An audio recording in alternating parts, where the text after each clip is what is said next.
وطنم جان وطنم جان وطنم. تموم فکر و ذکرم پیش چشماته، منو چجوری عاشق خودت کردی؟ همین که با تو از در میذاری بیرون، پی بمونم که زود برگردی. تو میری و منم چشمامو میبندم، نمیذارم رو هیچی غیر تو باشه. میخوام که آخرین تصویر تو ذهنم تا وقتی تو میای عکس خودت باشه. عشق من آرومم، حالا که دستای تو توی دستامه. عشق من قلب تو تمام چیزی که از دنیا میخوامه. خوب حلوت برای این شرشره او بینه هرچی بشه کنارت میمونم بازم. من برادران نگاه کنید در ویدیو رفتید من هیچ کسی رو اینجوری نمیخواستم.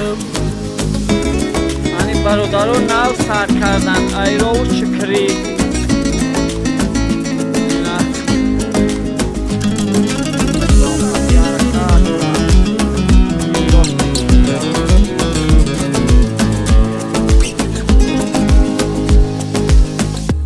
همین که تو ازم حالم رو میپرسی، دیگه هر دردی رو من بی اثر میشه. نفسهای تو میپیچه تو گوشم، نفسهای عمیقم بیشتر میشه. عشق من آرومم، حالا که دستای تو توی دستامه. ویش میشه که قیامتی سی روجابی دستش. قلب تو تموم چیزی که از دنیا میخوامه. عشق من بعد از این هرچی بشه کنارت میمونم بازم. عشق من تو دنیا من هیچ کسی رو اینجوری نمیخوام. زلیونی نیل میگن نیک نیل.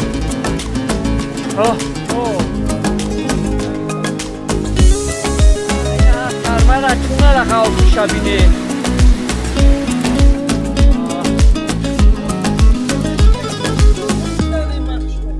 بیاریم اولو حرکت.